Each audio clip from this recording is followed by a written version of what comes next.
পশ্চিম মেদিনীপুরে প্রথমবার DJ surgeon এসেছে, তাই খবর পাওয়া মাত্রই সরাসরি নারাজল রাজবাড়ির রাস্তা ধরে চলে গেলাম আমডাংরা মা কালী মন্দিরের এই মাঠে। এখানে এসেছে ডিজে সার্জেনের একটি বড় সেটআপ। खर्चा किया तो उसका दिमाग में लग रहा है कि ये बाजा सही किया कि नहीं किया, इन लोग को मालूम पड़ेगा। টোবাকো কজেস ক্যান্সার ডিজে সার্জেন ইটস ডেঞ্জার। ফাইনালি আমি কিন্তু চলে এসেছি আমডাংরা কালী মন্দিরের সামনে, যেটা নারাজল রাজবাড়ি থেকে মাত্র 2 কিলোমিটার পায়ে হাঁটার পথ। তো দেখো এই যে দূরে রয়েছে মায়ের মন্দির, ওখানেই কিন্তু এসেছে ডিজে সার্জেন। তো চলো তোমাদেরকে দেখাই। তবে আজকের ভিডিওটা যারা ডিজে বক্স দেখতে ভালোবাসো তাদেরই জন্য বিশেষ করে। তো চলো তোমাদেরকে দেখাই ডিজে বক্স।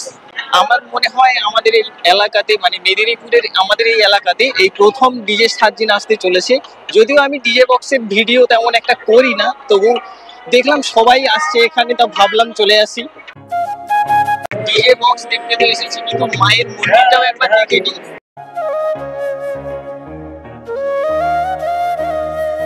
দেখো, যদিও আমি ডিজে বক্স সম্পর্কে কিছুই বুঝি না, সাধারণ একটা নলেজ আমি পেয়েছি। এখানে পুরো টোটাল 40টা বেস মেশিন রয়েছে, যেটা তোমরা বেস বলো। আর এই যে ভোকাল, যেগুলো ইয়েলো কালারের যেগুলো বক্স দেখতে পাচ্ছ, এগুলোকে ভোকাল বলা হয়, মানে সাউন্ডটাও শোনা যায় কি গান বাজছে। আর এগুলো তো এই যে ঢিপ ঢিপ হয়। দেখো এখানে লেখা রয়েছে ডিজে সার্জেন বলে, লেখাটা এখানে পরিষ্কার বোঝা যাচ্ছে। আর এতদিন সোশ্যাল মিডিয়াতে দেখেছিলাম, এখন নিজের চোখে দেখছি একদম সামনে থেকে। ভীষণ বড় সেটআপ, যে এখানে টোটাল 80টা স্পিকার রয়েছে, 40টা বেস মেশিন রয়েছে যেগুলো ঢিপ ঢিপ করে বাজে।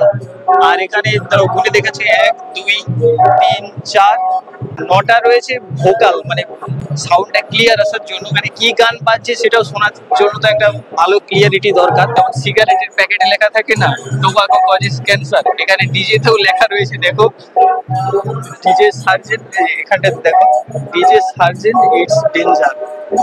প্রোডাক্টেই লেখা রয়েছে, সেটা ভয়ঙ্কর।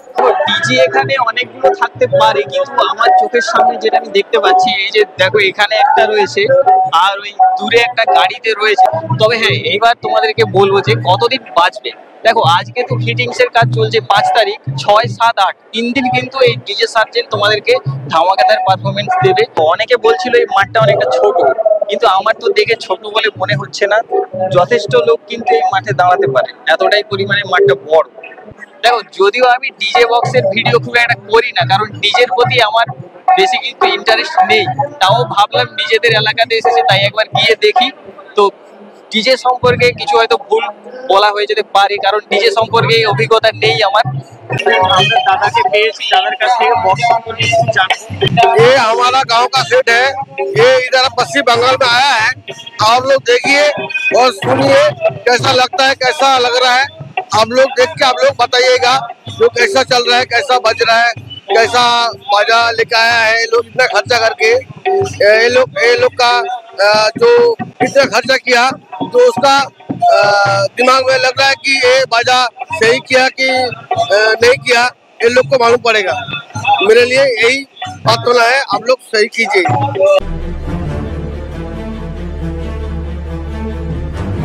আর দেখো বেস দেখালাম, স্পিকার দেখালাম, সবই দেখালাম। এবার তোমাদেরকে ডিজে সার্জেনের একটু কন্ট্রোল রুমটা দেখিয়ে দিই। এটা হলো ডিজে সার্জেনের কন্ট্রোল রুম, যেখানে কাজ চলছে। তো দাদাদেরকে ডিস্টার্ব করবো না, কারণ কাজে ব্যস্ত। গরম, মাথা গরম হয়ে গেলেই সমস্ত শেষ। এটা হলো ডিজে সার্জেনের সেটআপের ব্যাক, মানে পেছনের দিকটা। তো তোমাদেরকে দেখাচ্ছিলাম, দড়ি দিয়ে বাঁধা নেই। এত বড় সেটআপ দড়ি দিয়ে বাঁধলে কিন্তু বিপদ হতেই পারে।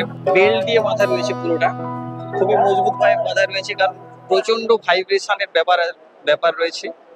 যখন এই বক্সগুলো বেজে উঠবে, তখন যেন কোনো কম্পন সৃষ্টি না হয়, বক্সগুলো পড়ে যেতে না যায়, বেল্ট দিয়ে বেঁধে রেখেছে এগুলোকে।